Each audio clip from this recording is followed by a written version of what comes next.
So what is the Quine-McCluskey method? Right? So the Quine-McCluskey method is very similar to the K-map technique. In some of the aspects, you'll find it to be exactly similar to the K-map technique. The advantage that the Quine-McCluskey gives you is one thing, it can be easily extended to beyond 4 variables.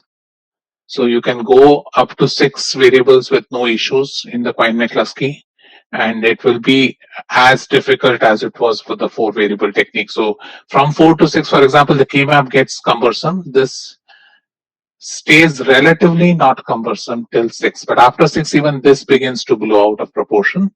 But the advantage is this is easily coded. So one of the advantages of the McCluskey method is almost all logic minimization software that we have this as its foundation. So this is one of the easy algorithms to minimize logic, right?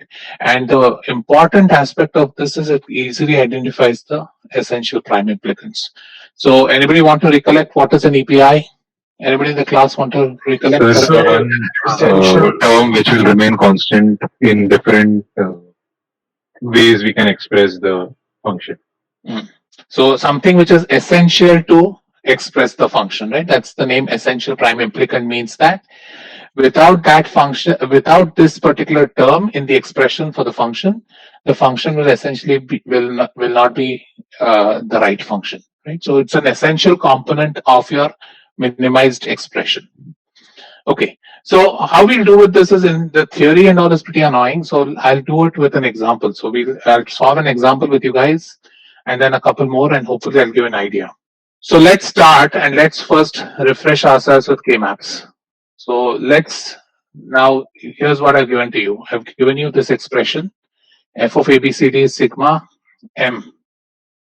So find the minimized SOP form of this expression.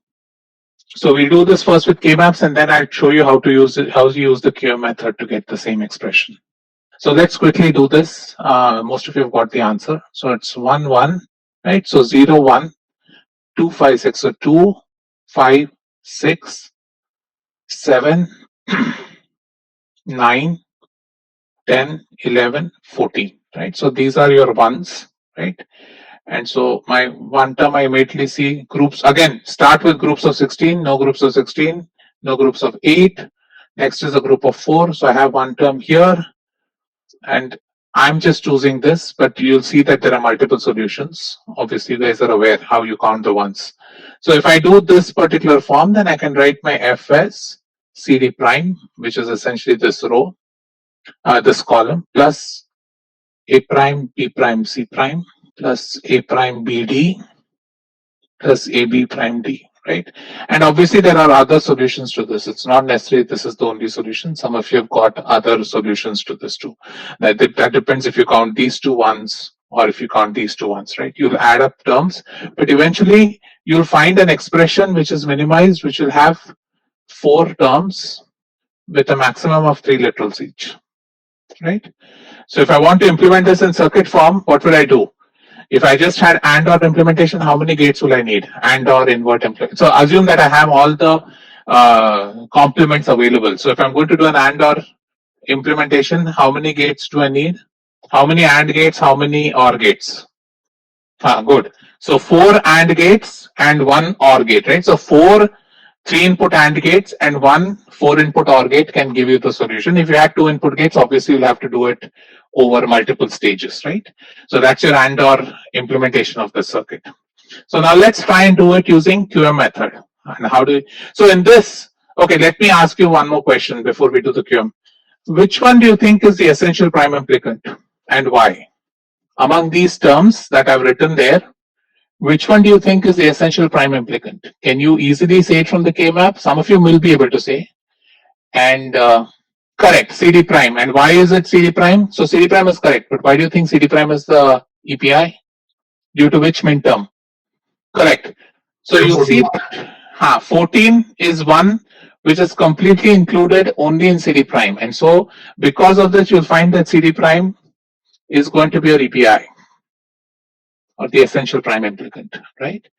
Now, obviously, so this is one way to do it. You're looking graphically and you're seeing it. So QM method will give this all very logically, it'll give it to you. So just a different way of looking at this. So there's nothing new that I'm teaching you. I'm just teaching you another way to do minimization, right?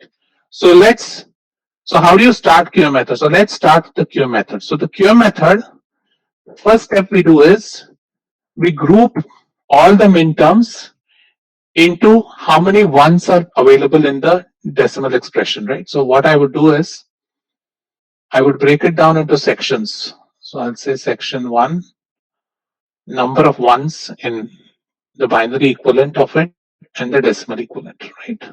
So let's first see, the first section is how many of the minterms have 0 number of ones in your expression, right? So in F, if you think about the minterm, the only minterm which has 0 ones is the 0, right? And so that decimal equal to 0. So that is your first section.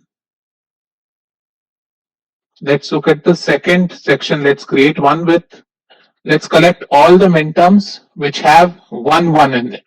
So if you do 1 1, so if again start counting, 0 0 0 1 is one minterm which has only 1 1. The decimal equivalent is 1. 2 is another minterm that has only 1 1, right? Can you see any other term here? So if it has to have 1 1, it has to be a power of 2, right? So since we don't have 4 and 8, and so therefore the only two terms which have a binary equivalent with just 1 1 in it would be 1 and 2. So let's make a third grouping with 2 ones. Now if you see with 2 ones, what are all your terms? Again, let's start. 0 1 2 we already accounted for. 5, right? It is 0 1 0 1. That is one term. 6, which is 4 plus 2, is the other term with number of ones to be 2, right? Then you have 9. 9 is nothing but 8 plus 1. So 8 plus 1 is again 2. And then you have 10, which is 8 plus 2. 11 and 14 require 3 ones, right? So these are all the minterms in this grouping which have 2 ones in their binary expression. And let's create a fourth grouping which has 3 ones, right? And that's going to be basically 11 and 14, 7, 11 and 14, right? So 7 is 1, 11 is 8 plus 3, so 8 plus 2 plus 1. And 14 is nothing but 8 plus 4 plus 2, right? Now, if you think about another grouping, so the maximum number of ones you can have in any binary equivalent, 4 ones, right? And but we don't have the minterm 15 in our expression, so we don't have to worry about it.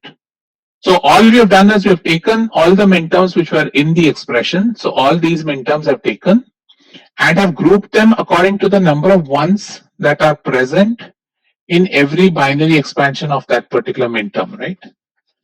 Now what we are going to do next is, let me change the color. So now what we're going to do next is, so we have broken this down into groups of, so each and every section has different number of ones. So now we'll start collecting which two minterms differ in one. So what you see is between every section, right?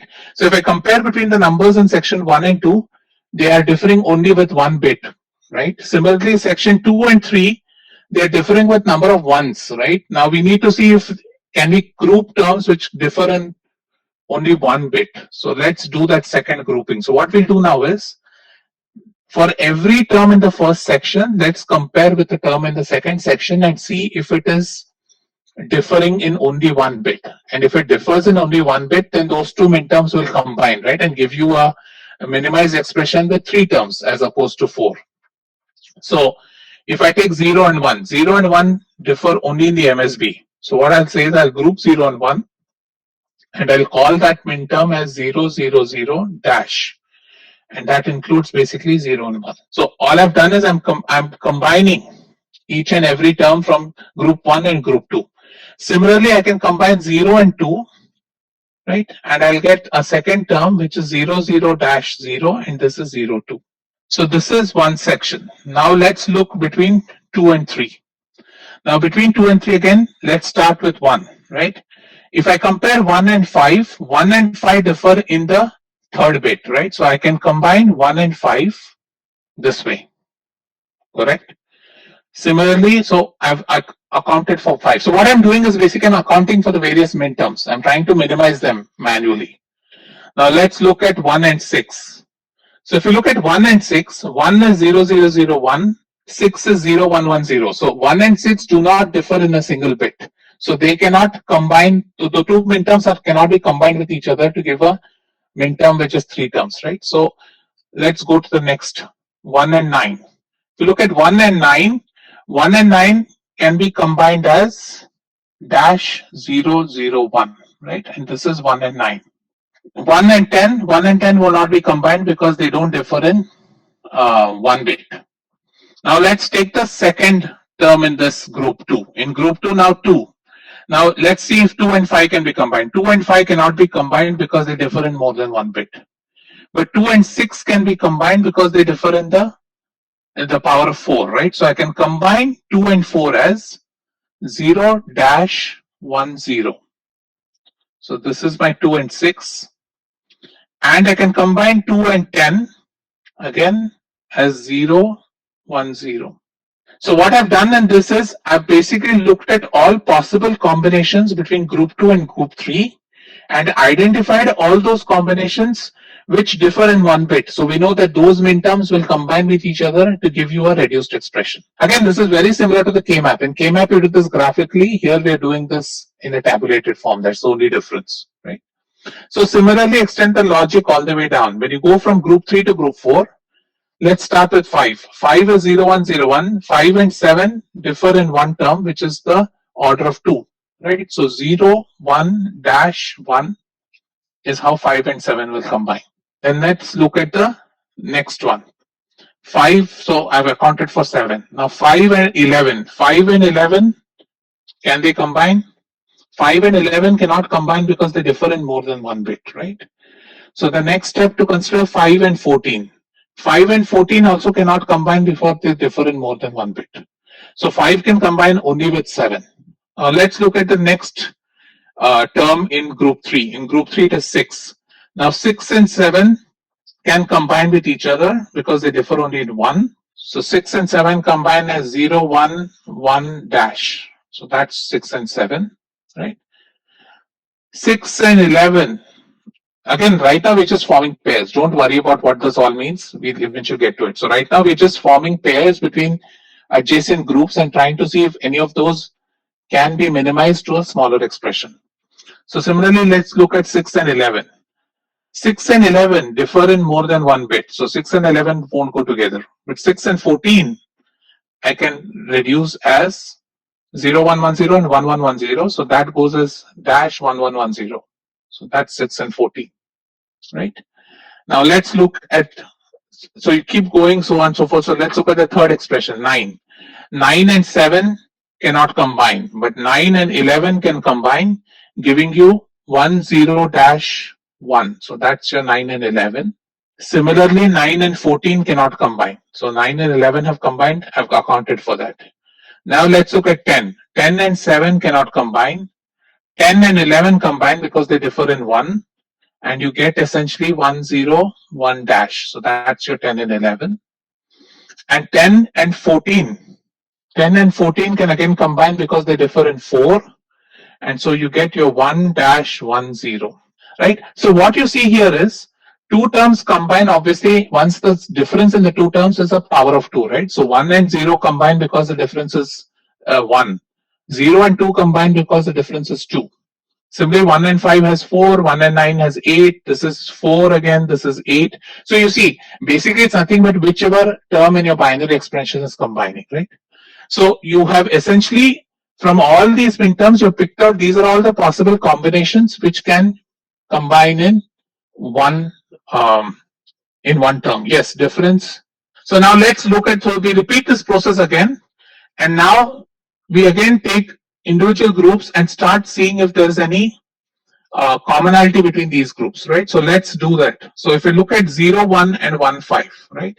Again, when you're going to combine two terms, right, you want to ensure that the space is at the same point, right? That is, if I'm going to compare 0 0 0 something, if I had 1 0 0 something, then I can combine those two. That way I get a space, right? So if I combine 0 1 and 1 5, remember 0 1 and 1 5 cannot be combined because that's like adding 0 1 and 5. 0 1 and 5 will not add together to give you a two literal expression, right?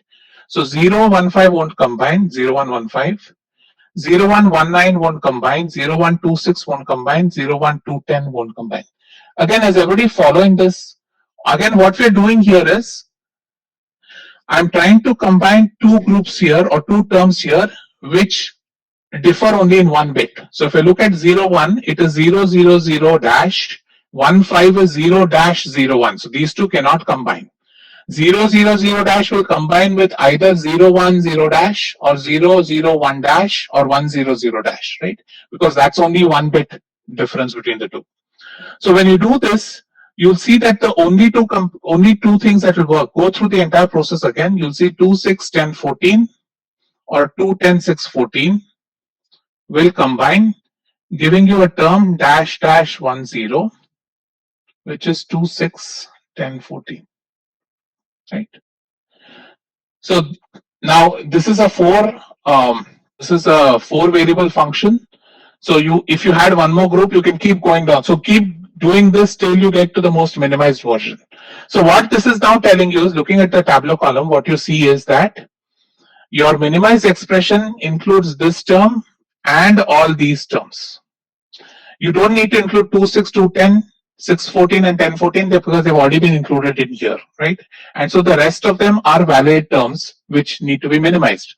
Now next step we're going to do is do what is known as a prime implicant table. So what this means is all these are prime implicants. So this is a prime implicant, this is a prime implicant, this is a prime implicant, PI. And what is a prime implicant? Prime implicant just means that if the prime implicant is 1, then the function will have a value 1. So the prime implicant is an part of the SOP, right? So the definition of the prime implicant is, if the prime implicant is 1, then the function will have the value 1, right? So you see that doing this tabular form, you've identified all the possible prime implicants that are available for doing this expression, in this expression. Now the question is, now we have to judicially pick out which are the prime implicants we need to pick, right? We don't need all of them, obviously. Excuse me, sir. 2, 6 would have been a prime implicant, but what happens is, because you've taken 2, 6, 10, 14, you've combined them into one. This term includes both 2, 6 and 10, 14, right? So I'm using this term. So can you walk us through again the second combination once more? Okay. So what do you want in the second combination? Let's look at 0, 0, 0 dash. So this is your 0, 1, right? So if I want to combine with another, so again, do you guys understand what's happening in the first thing? All we're doing is, if I take M0 and M1, the same as K-map. If I do M0 plus M1, right, I know that the expression is going to be A prime, B prime, C prime, right? And that's because D and D prime will cancel. So when I combine 0 and 1, if I have any function which has M0 and M1, then I know that one of the prime implicants is going to be A prime, B prime, C prime, right? Because 0 and 1 combine with each other to give you a term where the D cancels out or the LSB goes out, right? So similarly, when you want to combine, now here you're combining 0, 0, 0, right?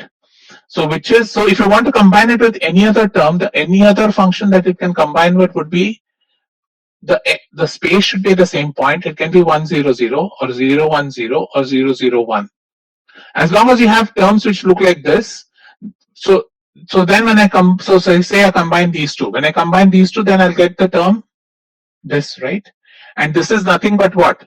So this is 0, 1, and this is going to be your 1, 0, 0, 1, right? Which is 9, and 1, 0, 0, 0, which is 8. So if I have a minterm which has 0, 1, 9, and 8, then I can think that my minterm essentially is going to be a B bar, C bar, right? Because that A and A prime is also getting cancelled when I add. Again, all we're doing here is we're just trying to collect groups which differ in only one bit at a time. Am I making myself clear? Again, you want to do this only between adjacent groups, right? Because here between these two adjacent groups, you know that there's only one bit difference. That's why we listed it out in terms of ones. So we've grouped that entire, we've broken the minterms into groups which differ in only one bit, right?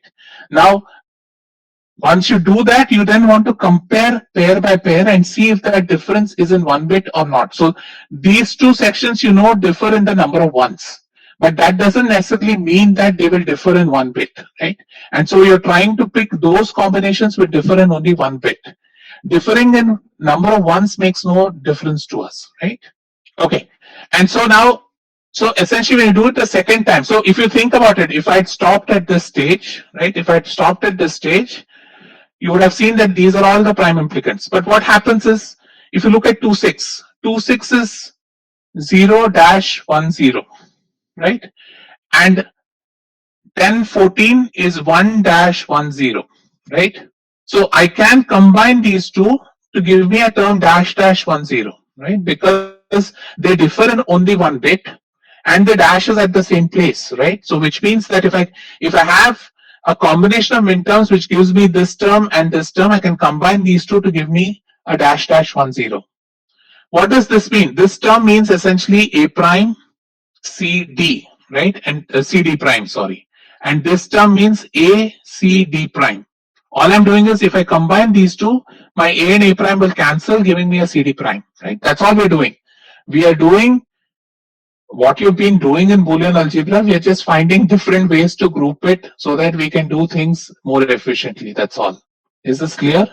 Okay. So what you see is that you see that I've identified all these as the prime implicants. So somebody asked me, is 2,6 and 2,10 and 6,14 and 10,14 prime implicants? They are not, because these can be combined and reduced further into this term, which is a prime implicant, right? So 2,6, 10,14 contains all the combinations 2,6, 2,10, 6,14 and 10,14, right? So I don't need, if I've already included this as a prime implicant, I don't need to include those. Okay. All right. So what we do next is do something known as a prime implicant table. Sir, in this part, sir, why are the other terms prime implicants? Like we got like only three of it was a four term function, right? So why do we need so many prime implicants? So if you think about A XOR B XOR C XOR D, how many prime implicants do you think it will have? So what I'm trying to get you to think about is, why do you think the prime implicants are capped at some number? Why can't there be a lot of prime implicants? Can you justify that? I'm just getting like confused because when we got the answer, we had like four terms, I think, or three terms. Right, but if you remember the prime implicant essential prime implicant when I did in the K-map, right? Do you remember that we could have the same function written in multiple ways, right? Now, some of the terms don't change, and those were essential prime implicant. Whereas a prime implicant means nothing. A prime implicant means that if that term is 1, then the function will be a 1, right? So okay, yeah, I got confused between essential and it's not all prime implicants are essential. Only a few of them will be essential prime implicants, right? Got it. Right? Other way to think about this, remember guys, this is just M0 plus M1 plus M14, right? Whatever, all these terms. So what I'm saying, this is a prime implicant. I'm saying that if M0 plus M1 is 1, then the function is a 1, right? I don't care what the rest of the minterms are being. Just because the function includes M0 and M1, if I take 0, 1, 0, 1 should be a prime implicant, right? That's all. So identify prime implicants is just you're finding the reduced forms of the minterms. That's all you're doing. Now comes the next part, which is the easier part to do. Is what we do is a prime implicant table. So from this we'll now choose which is our essential prime and how do we pick the other prime implicants so that we can pick the right ones to get all the minterms included, right? So that's what we're going to do next. So what we do is build what is known as a prime implicant table. And the way we do it is we draw one horizontal line for every prime implicant. So let me start drawing 0, 1. This is 0, 2. My third prime implicant is 1, 5. My fourth prime implicant is 1, 9. My fifth prime implicant is 5, 7. My sixth prime implicant is 6, 7. Seventh one is 9, 11. Eighth one is 10, 11. And the ninth one is the big fat one, which is 2, 6, 10, 14. Right? So these are all the prime implicants that I've identified in my previous exercise where I went through the minimization process. Now what I'll also do is do a grid where I'll draw all the minterms. So here I have 1, 2, 3, 4, 5, 6, 7, 8, 9, 10. So 10 minterms, right? So let's draw 10 vertical bars to represent the 10 minterms. So 2, 3, 4, 5, 6, 7, 8, 9, and 10. Right? And let's number them. So this is 0, 1, 2, 5, 6, 7, 9, 10, 11, 14. And let's call out what these terms are. So 0, 1, when it adds up, becomes A prime, B prime, C prime. 0, 2, when they add up, become A prime, B prime, D prime.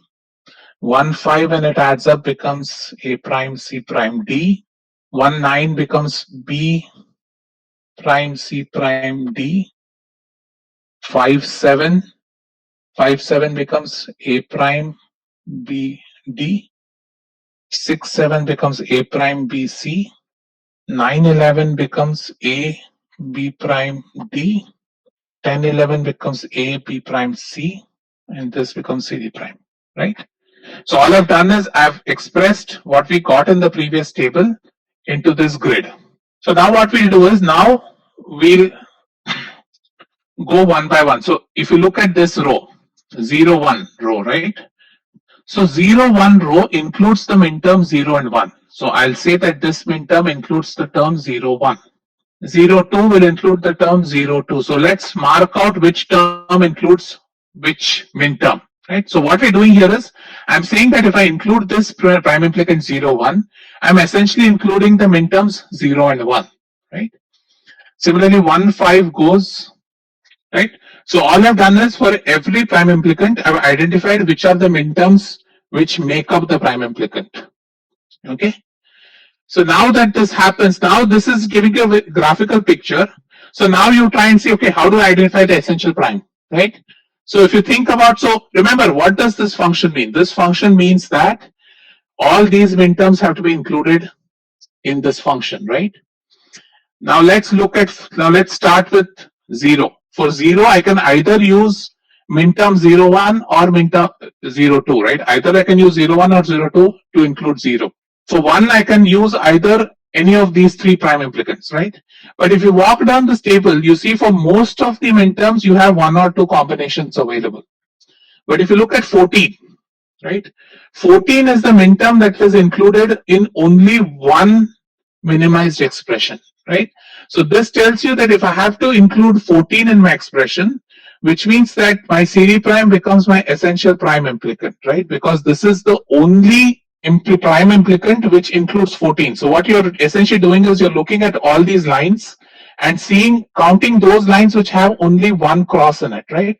If you have one cross in it, means that that particular term is your essential prime implicant, right?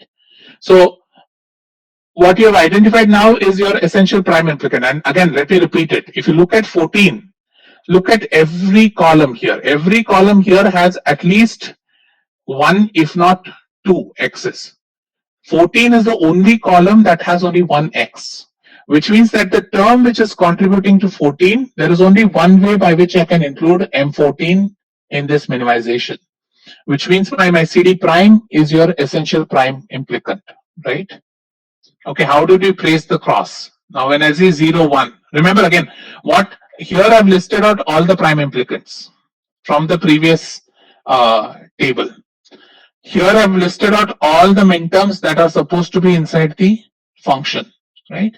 And so what I'm doing is for every prime implicant, I am crossing it. So if you look at 0, 1, I'll put a cross in 0 and 1. So this tells me that minterms 0 and 1 are included in this first prime implicant, right? 0, 2 tells me that 0 and 2 are included in the second prime implicant. So all we're doing here is identifying for every prime implicant what are the minterms that are included in them. Okay, so Mihir asks, is it necessary for every function to have an essential prime implicant? No, it is not. We'll do an example in the next where you don't have any prime implicants. So they are called cyclical prime implicants. There is no essential prime implicant, but you have to have certain set of prime implicants to implement the function. So those are called cyclical prime implicants. Okay, and then okay. So now what we do is So the next step is, so we know that CD prime has to be present in the function no matter what, because it is your essential prime implicant.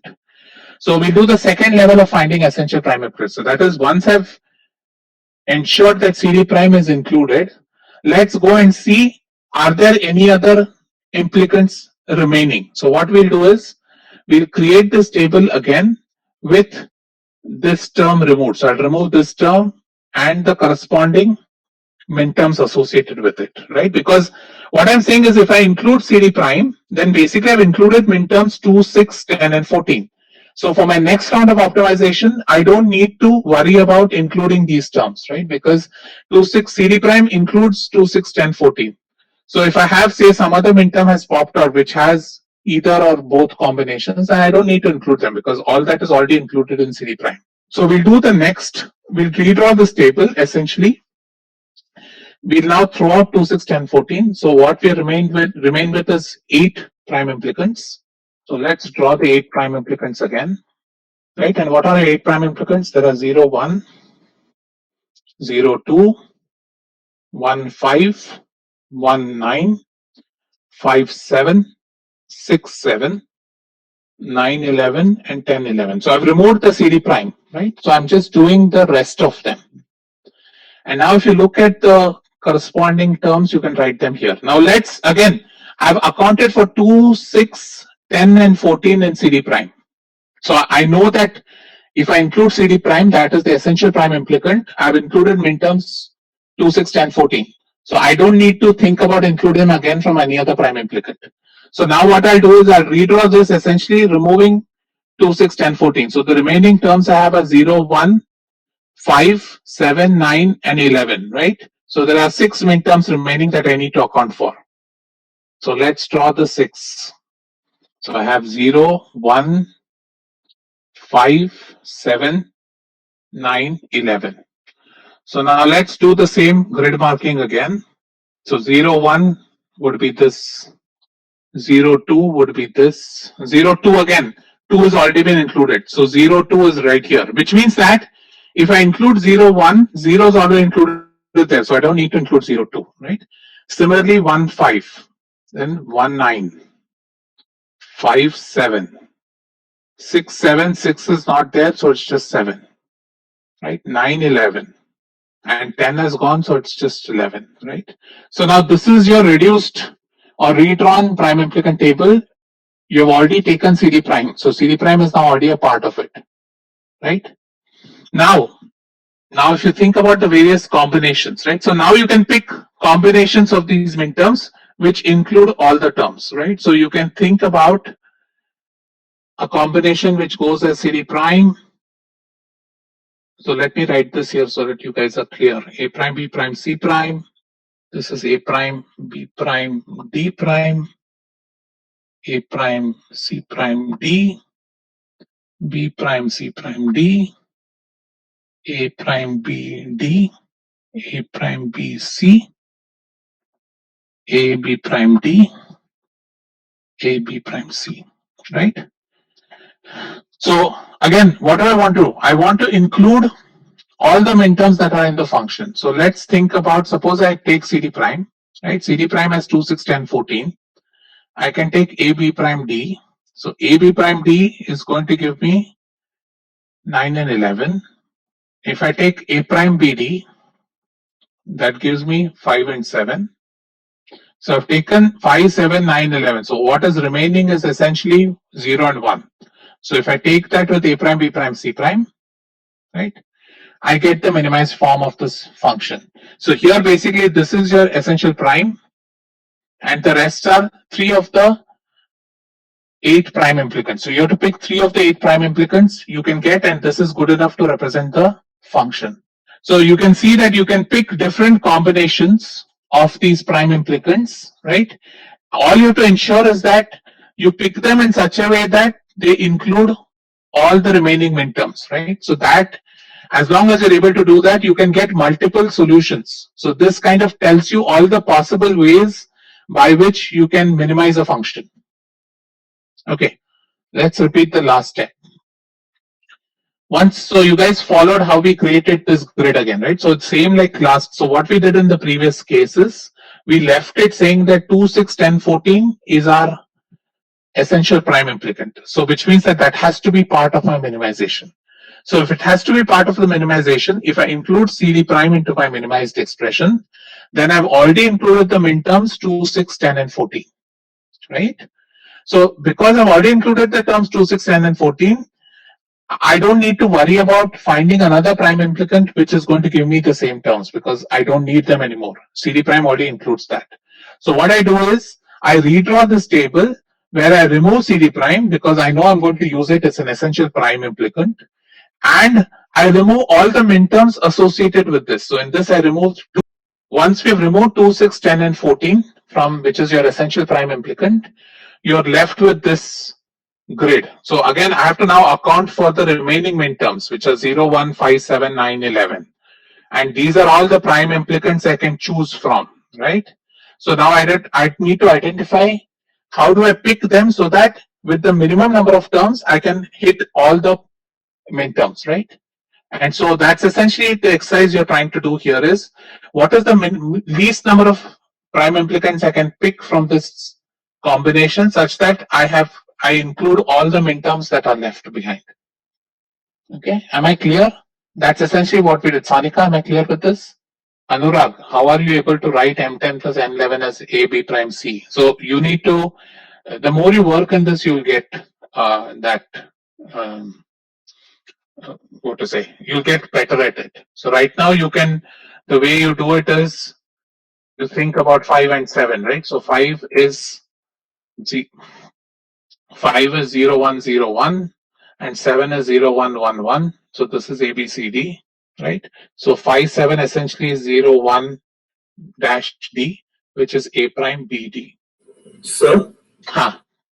Sir, if we know that CD prime is an essential prime implicant, then we can just skip the first table, right? And directly. Yes, but how do you know that? That's because you did K-map and you figured that out, right? How do you know from the beginning that CD prime is your prime implicant, is your essential prime implicant?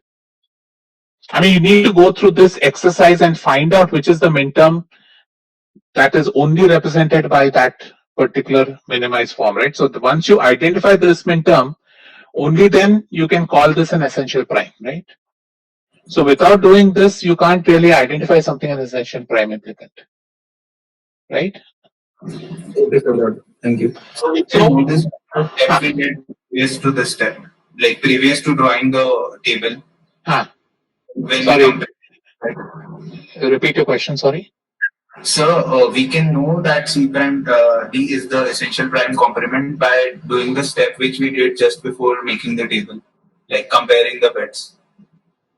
So you can do exactly. So at this step also you can call it, but this was a simple example where you had only one of this, right?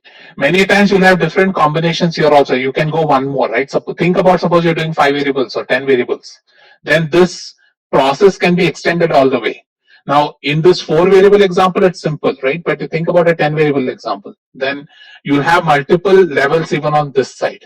Okay, got it. Correct. So it's fine. You're right in the sense that for this example, you're right that looking at this table immediately tells you that 2, 6, 10, 14, 14 is only included in this prime implicant, so it has to be essential prime. And all we're doing here is we're just graphically denoting that. That's all. Sir, for the last step, we have to include whatever midterms haven't been included yet. So while doing that, do we have to ensure that none of them get repeated, or is it fine if some of one midterm gets repeated? Like okay, so here's my question to you, right? I'll repose the question to you. As long as, so many times what will happen here, for example, is when you remove, again, this is not the best example. As you do more variables, you'll see it. Once you pick that first essential prime implicant and remove some of the implicant, remove some of the minterms, right? When you reduce it, you'll see again probably another EPI will pop up here. Once you remove those minterms, that there'll be a certain, like if you include CD prime as a prime implicant, then you'll say that one of these, it will somehow, it might so turn out that when you reduce that table to this form, and this form, suddenly one minterm will be represented only by one of the prime implicants, which means that if you pick CD prime, then you'll have to pick this next to include that particular minterm, right? So if CD prime and some other minterm here had the, like, if those are the only two what do you say, PIs which include that particular minterm, then that will pop out as an API at this stage, right? So this stage for now, again, because it's 4 variables simple, but as you keep increasing the number of variables, this becomes very, it's recursive, right? So this recursive algorithm can be very quickly applied, and you can get minimized things which are like 10, 15 variables long. Okay, so Gaurav asked, will this process be simplified, or this is what it is? This is what it is. What I expect from you is going forward is that you don't really need to write this out all. You directly start grouping things and you quickly get to this table directly, right? So that would be where you can, but again, as I explained to you, this is all more in terms of trying to get you to understand the algorithm. The reason this became very popular is because this can be coded up much easier than a K-map, and so hence it's easier to code it up. And because it gives you essential prime, it is very useful, right? Especially if you want to decide what's the best way to implement with least number of gates. Once you hit all the EPIs, then you know EPIs have to be there, and the rest can be optimized accordingly. So this kind of helps you with all that. What I want you guys to do is do this. I know I'm running out of time, but do this at home and we'll discuss in next class.